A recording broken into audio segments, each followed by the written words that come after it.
அனைவருக்கும் வணக்கம். Option tricky trade channel மூலம் உங்களை சந்திப்பதில் மிக்க மகிழ்ச்சி அடைகிறேன்.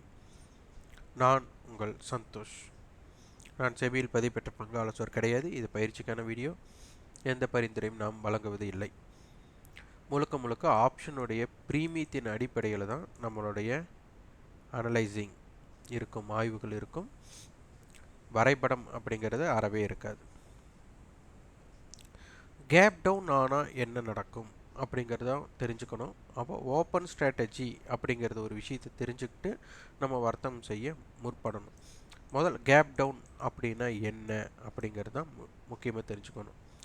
நேற்றைய ஹை, நேற்றைய லோ, அதாவது நேற்றைய ஹைக்கு மேலே ஓப்பன் ஆனால் கேப் அப், நேற்றைய லோவுக்கு கீழே ஓப்பன் ஆனால் கேப் டவுன்.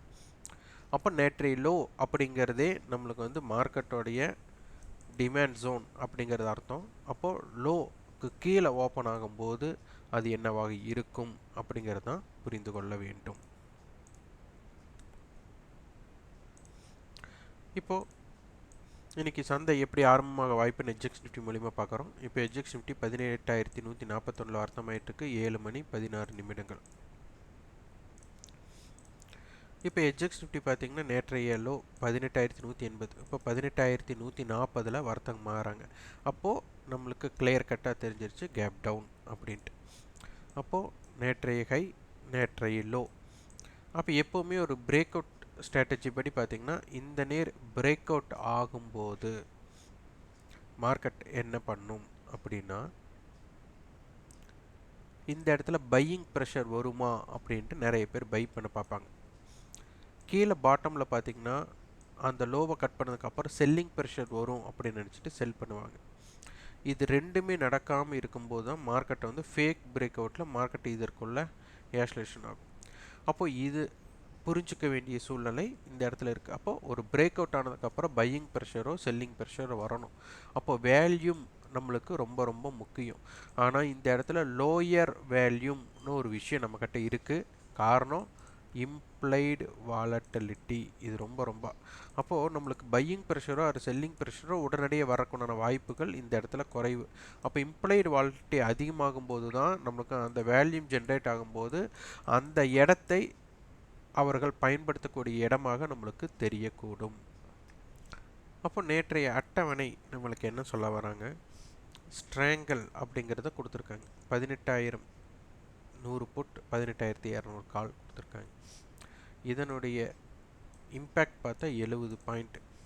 அப்போ 18,030, அதாவது 18,100லிருந்து அந்த 70 புள்ளிகளை கழிச்சிடணும்.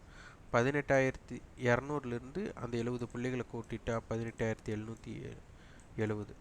இந்த எல்லைக்குட்பட்டு தான் சந்தை இருக்க அதிகமான வாய்ப்பு. அப்போ சந்தை இந்த எல்லைக்குள் என்ன நடக்குது அப்படிங்கிறது ரொம்ப முக்கியம். அப்போ இன்றைக்கி அட்டவணை மாற்றங்கள் ஏற்பட்டால் ரேஞ்ச் மாற்றங்கள் ஏற்பட வாய்ப்பாக இருக்கும். 90% மார்க்கெட்டோட ரேஞ்ச் நம்மளுக்கு 100 புள்ளிகள்லேருந்து 130 புள்ளிகளுக்கு உட்பட்டு தான் இருக்குது, அதிகமான வாய்ப்பாக இருக்கும். அப்போது ஹை டு லோ. அப்போ குறைந்தபட்சம் 100 புள்ளிகள் மொமெண்டம் அப்படின்னா நம்மளுக்கு ஓப்பன் ஆகிற புள்ளியிலிருந்து ஹை லோவுக்கு உட்பட்டு நம்மளுக்கு 100 புள்ளிகள் இருக்க போகிறது அப்படிங்கிறது நம்மளுக்கு தெரியும். அப்போ நம்மளுக்கு இந்த இடத்துல என்ன ஆகுனா, ப்ரீவியஸ் க்ளோஸ் இங்கே இருக்குது, மேலே இருக்குது. கேப் டவுனுங்கும் போது கீழே ஓப்பன் இந்த இடத்துல ஆகுது. அப்போது இந்த ஓப்பன் பிலோ நம்மளுக்கு இருக்கிற வரை மார்க்கெட் கீழே போகிறக்குண்டான வாய்ப்பு இருக்கும். அதுவும் செல்லிங் ப்ரெஷரோட கீழே போச்சுன்னா அது நல்லா கீழே போகிறக்கு வாய்ப்பு இருக்கும். அந்த செல்லிங் ப்ரெஷர் கம்மியாக இருக்கிற வரை மார்க்கெட் என்ன ஆகும்னா ஸ்லோ டவுனாக இருக்கக்கூடாது. ஒரு விஷயம் பிரேக் அவுட் ஆனதுக்கப்புறம் அது ஸ்லோ டவுன் ஆகிறது அதற்கு சரியில்லை. அது ஆப்ஷன் வர்த்தகத்துக்கு ரொம்ப சரியில்லை. அப்போ ப்ரீவியஸ் க்ளோஸுக்கும் ஓப்பனுக்கும் இந்த இடைப்பட்டு இருக்கிறதும் சைடுவே மூமெண்ட்டு தான் ஆகும். அப்போ ஓப்பன் நம்மளுக்கு ஹை கொடுத்து மார்க்கெட் அதற்கு மேலேயே வரல அப்படின்னா மார்க்கெட் கீழே போகிறக்குண்டான வாய்ப்புகள் தான் அதிகமாக இருக்கும். அப்போது நேற்றைய லோவுக்கும் கீழே இருக்கிறதுனால இதுக்கு ஒரு ரொம்ப வலிமை சேர்க்கக்கூடிய வாய்ப்பாக இருக்கும். ஓப்பனுக்கு கீழே வர்த்தகமாகிறது ரொம்ப வலிமை சேர்க்கக்கூடிய இதாக இருக்கும். அப்போ இந்த இடத்துல மார்க்கெட்டோட அட்டவணை எப்படியெல்லாம் அமைந்தால் மாறும் அப்படிங்கிறத இங்கே ரொம்ப முக்கியமாக பார்க்கணும். அப்போ 18,150 கால் 150 புட்டோட நம்மளுக்கு ஸ்ட்ரேடல் அப்படின்னு பார்த்துட்டா 18,095 அப்படிங்கிறது ஒரு புட் ஆப்ஷனுடைய செல்லிங் பாயிண்ட்டாக இருக்கும். ஏன்னா இந்த இடத்துல புட் செல்லர் பயப்படக்கூடிய இடம். அப்போ புட் செல்லர் பயக்கக்கூடிய இடத்துக்கு கீழேயும் ஓப்பனுக்கு கீழேயும் சந்தை இருந்தால் என்ன தாக்கத்தை ஏற்படுத்தும் அப்படிங்கிறது எல்லாமே நீங்கள் ஆய்வு செய்யணும். அப்போ ப்ரீவியஸ் க்ளோஸ், ஓப்பன், அப்போ எந்தெந்த இடத்துல வர்த்தகம் பண்ணறாங்க. இப்போ ப்ரீவியஸ் க்ளோஸ்க்கு கீழேயும் ஓப்பனுக்கு கீழே நடைபெற்றால் சந்தை இறங்கு முகத்திற்கு உண்டான வாய்ப்புகள் அதிகம். ஆனால் ப்ரீவியஸ் க்ளோஸ்க்கு கீழேயும் ஓப்பனுக்கு மேலே இருந்தால் மார்க்கெட் சைடுவேக்கு அதிகமான வாய்ப்பு.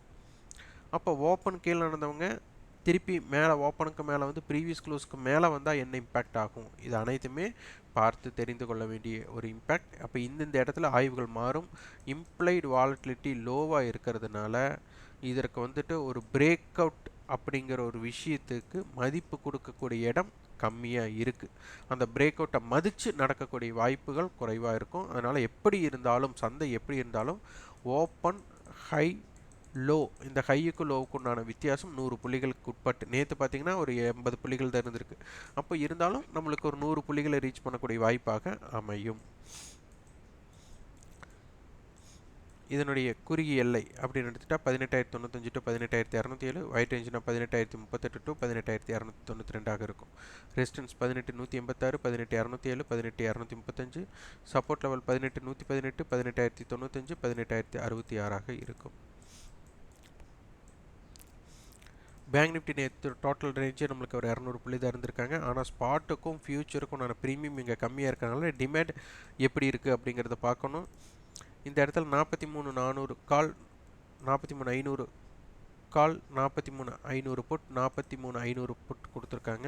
அப்போ இந்த மணி ஆப்ஷன்ஸ் இந்த இடத்துல ரியாக்ட் பண்ணக்கூடிய வாய்ப்பாக அமைஞ்சிருக்கு. ஸோ இன்றைக்கி மார்க்கெட் எப்படி இருக்குன்னு பார்க்கலாம். 43,300 கால் அண்ட் புட் ஸ்ட்ராடலும் இருக்குது. இவங்களோட மொத்த ப்ரீமியம் 350 ரூபாய் அப்படின்னால நம்மளுக்கு 42,950 43,650 மார்க்கெட் இருக்க அதிகமான வாய்ப்பாக இருக்கும். இதில் மட்டும் கொஞ்சம் இம்ப்ளைடு வாலட்டிலிட்டி நிஃப்டி கம்பேர் பண்ணும்போது அதிகமாக இருக்குது. அப்போ வாலட்டைல் நம்மளுக்கு கிடைக்கக்கூடிய வாய்ப்புகள் இதில் இருக்கலாம்.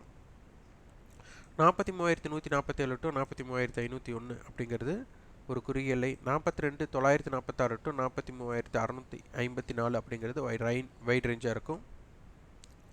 ரெசிஸ்டன்ஸ் பார்த்தீங்கன்னா 43,435, 43,501, 43,606, சப்போர்ட் லெவல் 43,242, 43,147, 43,014 இருக்கும். இந்த ப்ரீமியம் இது அந்த அனைத்துமே சப்போர்ட் அண்ட் ரெசிஸ்டன்ஸ் அனைத்துமே பார்த்தீங்கன்னா ஆப்ஷனுடைய ப்ரீமியத்தோட அடிப்படையில் நம்ம எடுத்திருக்கிறோம். இது வந்து கால் ப்ளஸ் அதனுடைய ஸ்ட்ரைக்கோட ப்ரீவியஸ் க்ளோஸை ஆட் பண்ணியிருக்கிறோம். புட் மைனஸ் அதோட ப்ரீவியஸ் க்ளோஸை மைனஸ் அந்த ஸ்ட்ரைக்கோட பண்ணுன்னு தான் இது சப்போர்ட் அண்ட் ரெசிஸ்டன்ஸாக இருக்கும்.